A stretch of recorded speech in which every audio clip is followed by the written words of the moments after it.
Three Righteous Mamas is a podcast brought to you by The Signal. We are on a mission to transform our country. We tell the stories that matter, celebrate the power and hope of pissed off mamas who are building a better future for all of our children. Hi, I'm Muna Husseini. And I'm Christina Sansun Ramirez. And I'm Martha Pinkoffs. For our listeners, we love knowing what you think about our podcast. Please subscribe, leave us a review, and tell us how things are going. And don't forget, you can check out our merchandise on store.threerighteousmamas.com to order your gear now. We love seeing our listeners sporting their gear. And, we've had a lot of conversations over the past couple months, but we decided to actually talk about the moment we became mothers. And that journey looks different for so many people. And I'll kick us off by talking about my first. I think I said on a previous podcast, I wasn't always a big fan of kids. And so when I got pregnant, it was like a conversation with my husband where I was like, do you know what you're signing up for? Because I can only have, a little person if you're going to be fully vested in this process with me. Like, I'm not the mom that's going to be doing all the things. And you're going to be the dad that's like, I don't know, couch surfing and watching every sports episode on TV and cable. Every straight woman's fear. Go on. Little did I know my husband would end up being the better parent between the two of us. But when I had my baby, we actually went through the process of having this conversation around, I wanted to go natural, not because I felt pressure from like all the conversations about like what's best, but I had just had knee surgery. Like I had an arthroscopy. And for those of y'all who know or don't know, they put two tiny little like slits in your knee, like maybe the size of a buttonhole. And I never fully recovered from that surgery. Like my knees, even now, 15 years later, it's a little wobbly. And I thought, oh my gosh, if I end up with a C-section and I'm cut open from here, hip 1 to hip 2, what if I don't heal? And I think I'm open all the time. I had this fear. And so I was like, I don't want to have surgery. And my brother is an anesthesiologist. And he was like, you're crazy. Okay, those were not his words, but he really tried to talk me out of the natural route. He's like, why do you always have to make things difficult? But we had a sibling. An older sibling who has to tell you what to do and have a fight with you right before you go into labor. I'm glad though he told you didn't have to do it that way, because my experience with a lot of men in my life, or people also that don't have children, was telling me that I should do it natural. And I was like, that is something that you may not know about or experience. And it's kind of a personal choice. So I'm glad you made that whatever personal choice you did, you were making it for yourself. Yes, because it's literally nobody else's business. Yes. So I had a doula. We were all super excitable. I think I started contractions like at 10 p.m.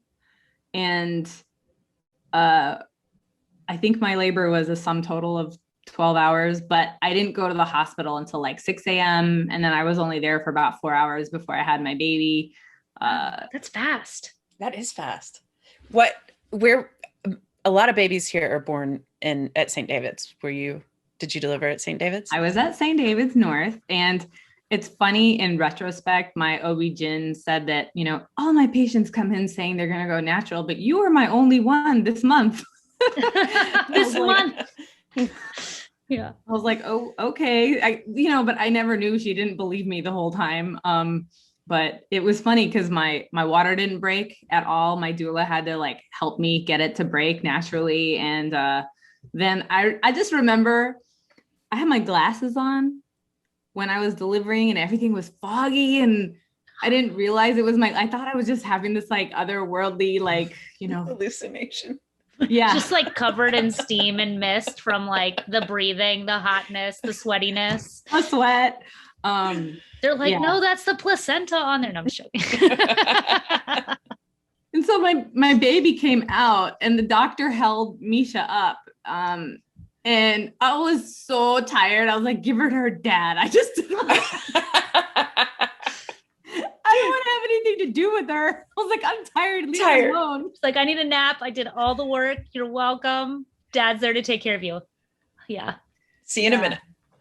And so, we were in the hospital for a couple of days. It was a little crazy because my daughter had jaundice, and then we ended up having to go back to the NICU. And I was really lucky because I was trying to breastfeed. And so I got to like room in and like stay at the hospital, where like a lot of people don't get to do that. And I don't understand why that's even an option for mommies and babies, especially for newborns, to be separated, but whole other conversation. And then it was unlike anything I've ever done in my life, probably the most humbling experience. Transformational, the body changes so much. That's one. But your life changes so much, right? There's like a very clear before and after. Yeah. And, I run like couple $1 million projects, like huge projects. I've worked on things that were like 150, 200 people. And this little 8-pound ball of fluff destroyed me. Like I couldn't control anything. And, like there was a moment there, but ultimately, I guess I'll just end by saying motherhood is not what I expected, because there is no expectation. Everybody's experience is different. Yeah. And so I think I just talked for a whole long mess of words here, but, I'm glad for me that it was an intentional route as much as possible, because you can't have control over everything. But that like our paths are our paths, and to like embrace them.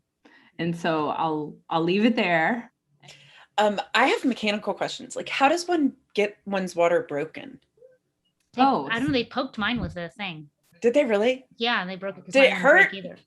No, because you can't feel anything. I don't know. I had drugs, so I'm not like Muna queen over here. Did you feel it, Muna? Well, no, I didn't feel anything, but I also didn't get poked. Like my doula had me get in the shower on all fours, and she turned the water on really hot. And had to do this kind of, imagine just side to side rocking motion, but it's like a really awkward rocking motion, because you're like, out to here pregnant. Major pregnant. And I think it's just think about like if you had like a balloon and you're trying to like pop it, like you're just trying to like put some pressure and squeeze, and my water broke, and it sounded like someone threw like a jar on the floor and it exploded. Oh shit. That's so scary. Cool. Like really you could even tell in the shower that it was like whoosh. Like a huge water balloon went off. That's so cool. I really want to see someone else's birth like live, because during mine, I was in labor for 31 hours, and I wore 31 hours. 31 hours total from when I started until when I finished. Where did this happen? So here's the thing about Santi is they were like, you're already a week overdue. He's getting too big for you. We're gonna induce you Monday morning. And Saturday night into Sunday, I started to go into labor. And then I went to the hospital the next night, at 7:30 or something. And then he was born the next morning at 8. And so they didn't have to induce me, because they were like, I guess he's coming on his own time. But I was like walking in the neighborhood, doing everything I could to get the little guy to come out, because I was not a happy pregnant person.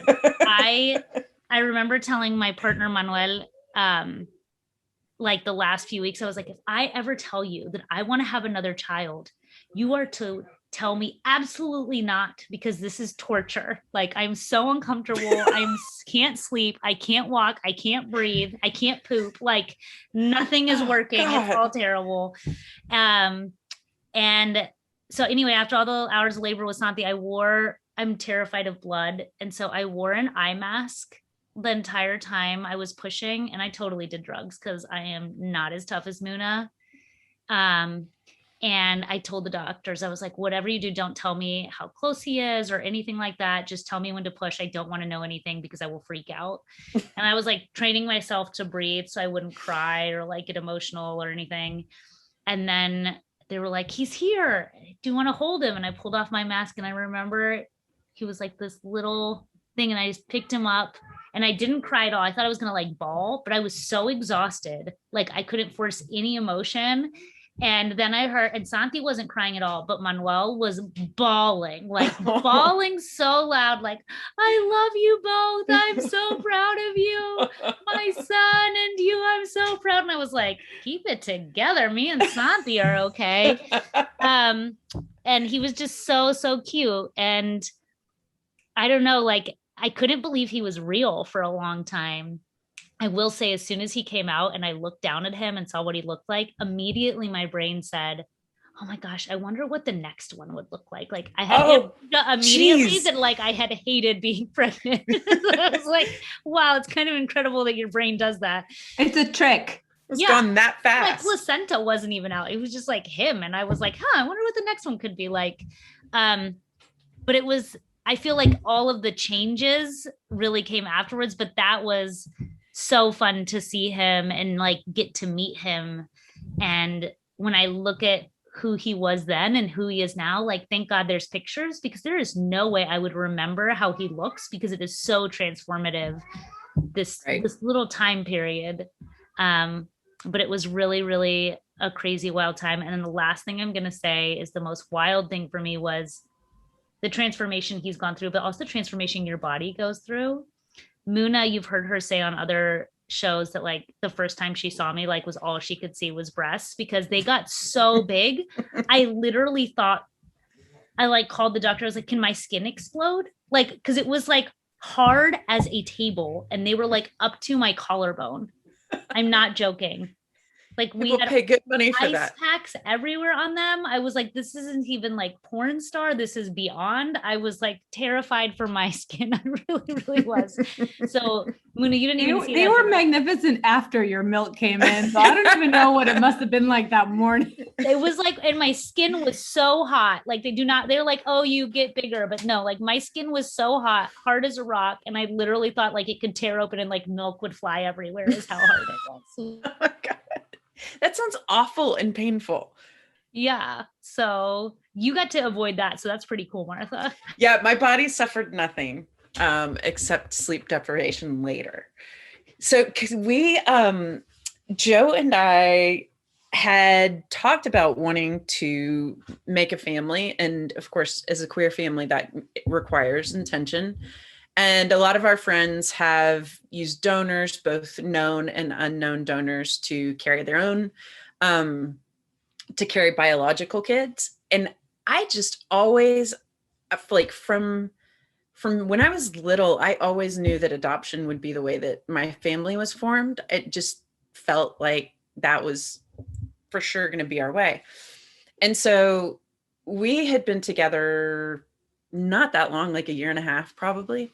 And Joe's mom called. She was pulled over on the side of the highway.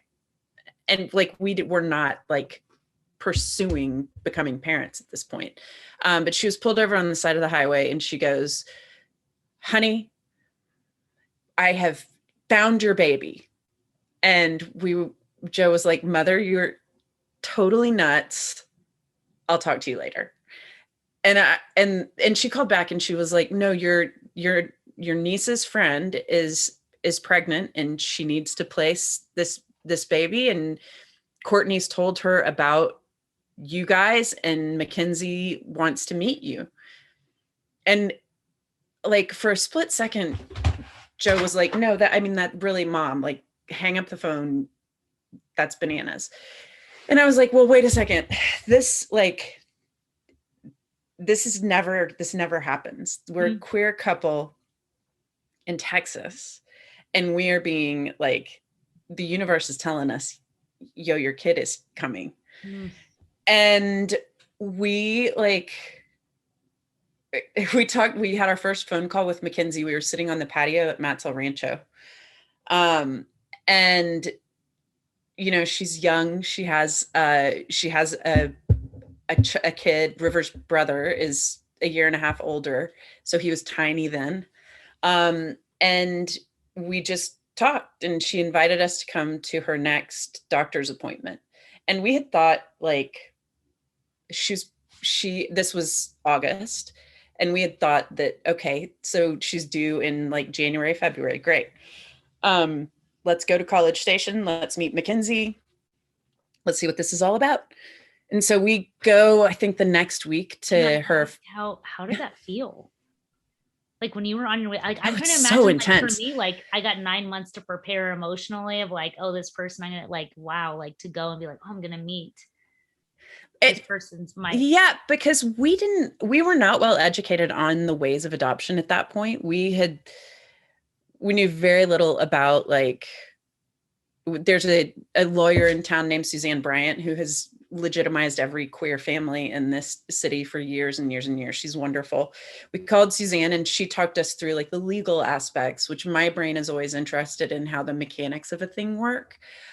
Joe's heart is always interested in how the emotions of a thing work. And so together we sort of work that puzzle, but it feels really intense, Christina. It's like a first date, but like the most important first date of your life, because we knew enough about adoption that we wanted to have an open adoption, which means that we maintain the relationship with the birth family to the extent that both of us are willing and able to do so.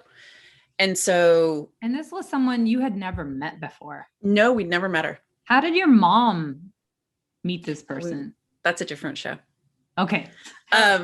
Oh, you mean Joe's mom? Joe's mom had. Oh, Joe's mom. Joe's mom. She was Mackenzie and Joe's niece were neighbors in College Station.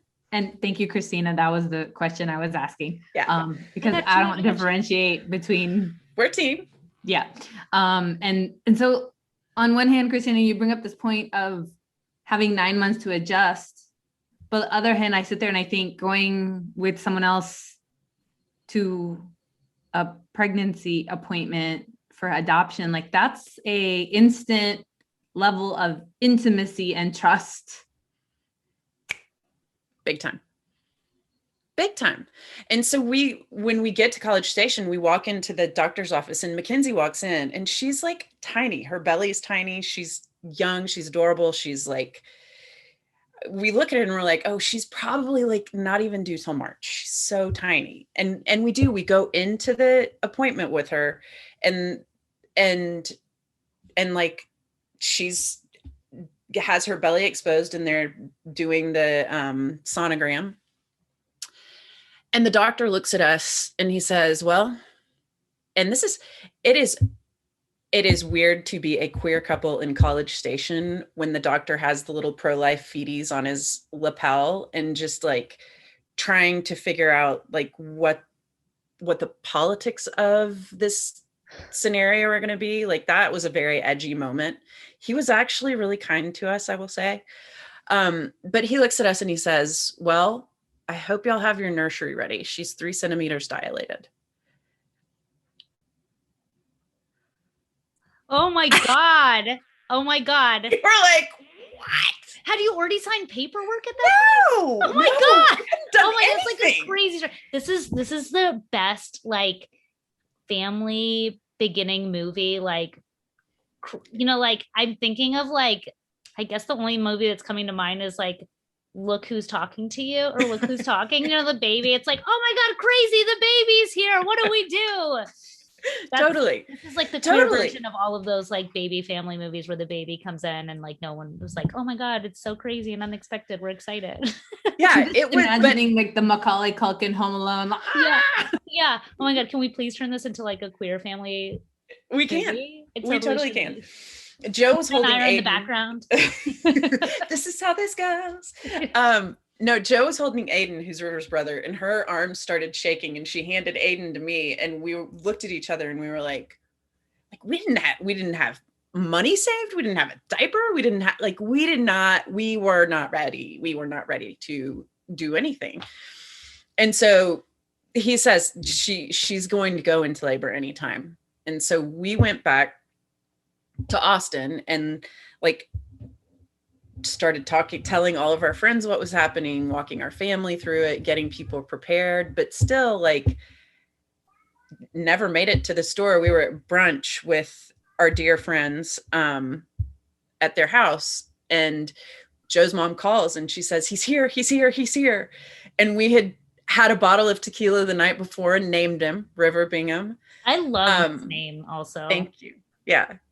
And we like just started shaking. It was, I don't know if you guys remember when the Bastrop fires were happening in Austin, like Bastrop caught on fire. It was very, very dramatic, but it was that weekend.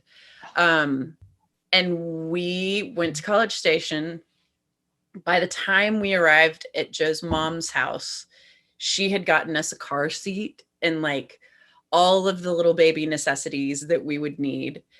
And we went to the hospital, like in my little Subaru with his car seat in the car, and walked into this room to see Mackenzie, who we had met one time, Trey, who we'd also met, that's River's birth dad, and Aiden. And she looks at me and she hands this baby to me and says, are you ready to meet your mamas?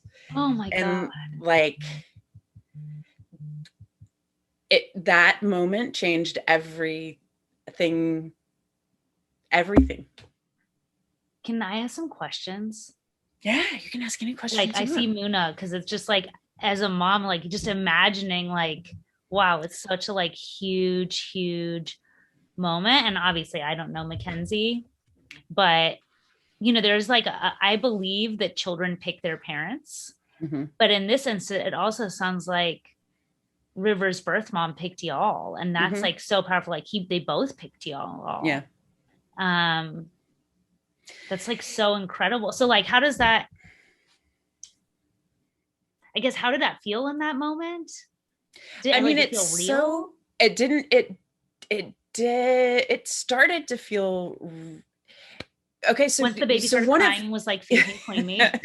one of the things that we learned later about adoption is that like she didn't hand us her motherhood, she handed us our motherhood. Mm-hmm. But she will always be his mother. She nurtured him, she brought him safely here, and so she's always his mom.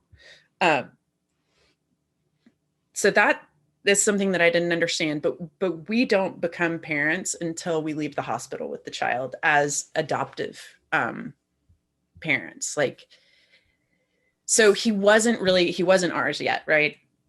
He was collectively, but then when we left the hospital with him, like I didn't sleep for days. I would just stand and watch him sleep and like put my hand on his chest to make sure he's breathing.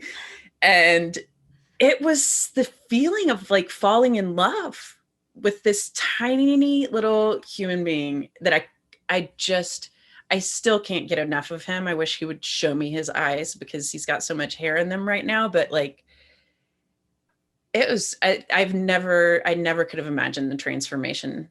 And I can't fully appreciate, because my body has never been through it, but I cannot fully appreciate what Mackenzie went through to hand him to us and trust us with him.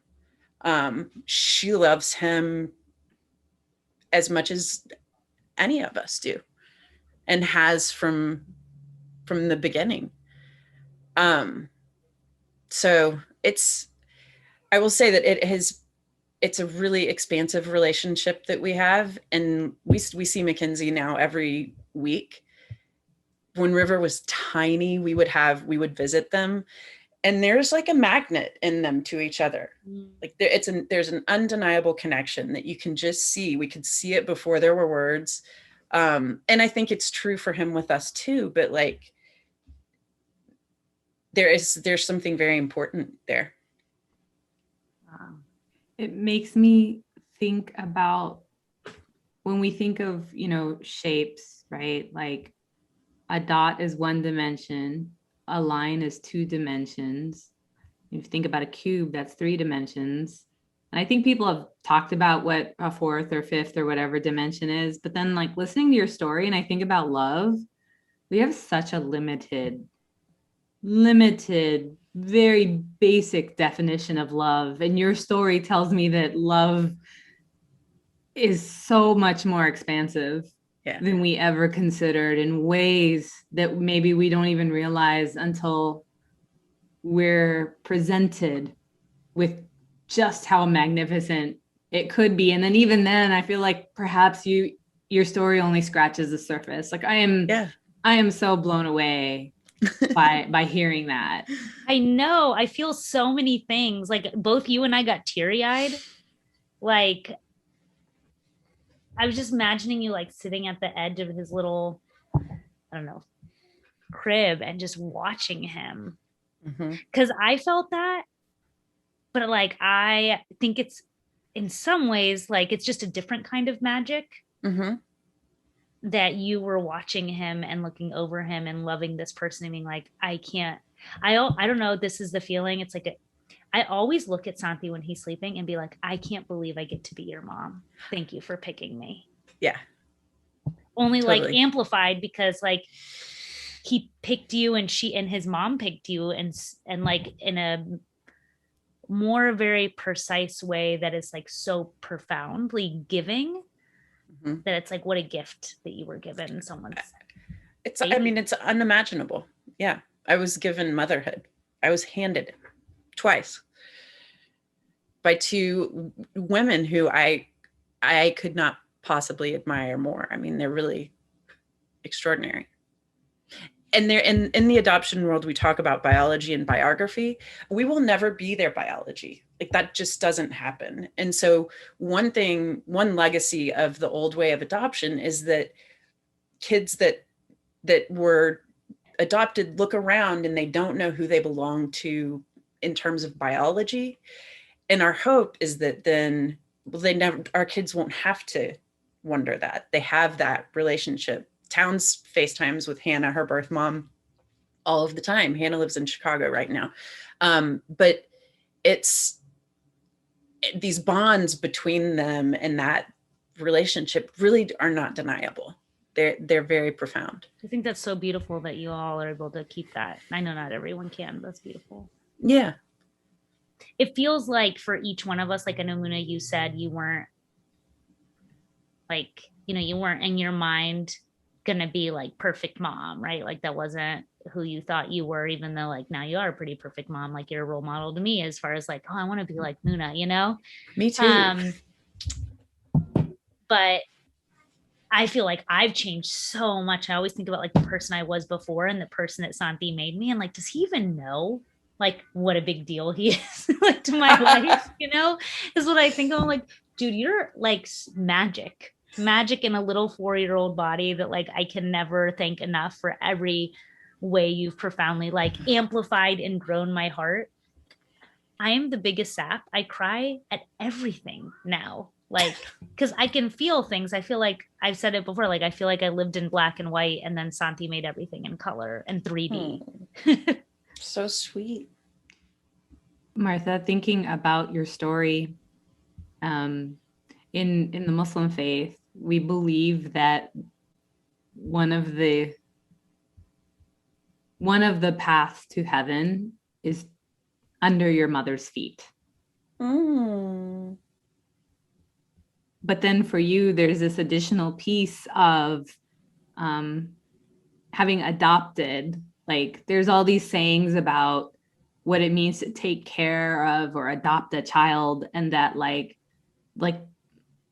the one that's coming to me right now is like the Prophet Muhammad sallallahu alaihi wasallam would say that like the one who took care of an orphan and I will be like this together in heaven, right? And so for a Muslim, it's like, is there anything better, right? So you have this sort of like, I don't know if you want to call it a double whammy, triple whammy, whatever, right? Like it's so beautiful. But then I sit there and I think, and hopefully this isn't a simplification, but of course, a queer couple wouldn't limit what love looks like and what relationships would look like and what family could look like, the way that, I think folks who are cis and also folks who are maybe in these very limited lanes of what religion gives us, right? There, we don't challenge, like these norms are just set, these boxes are set. And I think that is something we could all learn from hugely. I do think that the queerness predisposes us to define family and love bigger. Yeah, I mean, I do think that that's part of it. And in Joe's family, like they didn't all have the same blood, and they had a very expansive definition of family. And it just like, we are capable of holding so much space and love and joy in our hearts, and grief too. There's a huge piece of grief to adoption too. But like all of those things come in the package together. And we are lucky.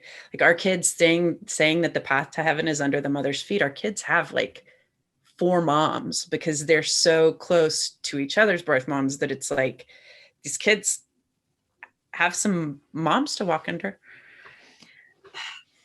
Your story is so beautiful that I feel a little sheepish saying this, but when I brought Misha home, she didn't eat.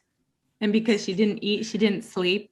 Oh. And then because she didn't eat or sleep, she was crying all the time. And then I think it was, I got whatever mastitis on like my 3rd month. And then it was like a tropical fever. And like, that was the first time I slept through the night. But because I had this like horrible fever and just somebody would bring me the baby, I'd nurse and the baby would leave. But I loved my baby, but I didn't like my baby for the first couple months. It was a very, very difficult time for me, very difficult time for me. And so I'm always really happy to hear, like Christina, you talking about just being so excited to meet your little person, right? And like this really beautiful story that you talked about, Martha, because, of course, everyone's story is their own, but a lot of people talk about birth like, oh, you're going to have a baby and the clouds are going to part and the sun's going to come out and there's going to be this choir and angels singing and everything's going to be amazing. And like when I was pregnant, I didn't have any feelings about it. It was literally just a fact. I'm pregnant. You were pregnant. Like everybody else is excited. Not me, not so much. Right. And then I had the baby and like, okay, the baby's here. I'm tired. Go to your dad. Like it wasn't some glamorous story. And of course, I feel like I have to keep saying it. Like I love my kids. I'm happy that my kids are here, but like I had to do a lot of work, like emotionally to get into a place because I already wasn't comfortable with kids. And I think I was just really afraid I was going to screw them up. Yeah. Well, and I think everybody has a different experience with all of the different parts of it. And like, there's no right or wrong to it. It just is. And like these little fully formed humans come to us, like Carrie was saying last week, they come as our teachers. And I'm sorry that yours brought mastitis because that's rude. Taught you a lot about that. Probably didn't know much about that. But we know how much you love her. We see her and we see how proud you are of her. That just, she's incredible. It's incredible. It's just, I remember being totally floored by how much shit I could carry when I became a mom, because I would pick up like 15 bags and the car seat. And I was like, this is crazy.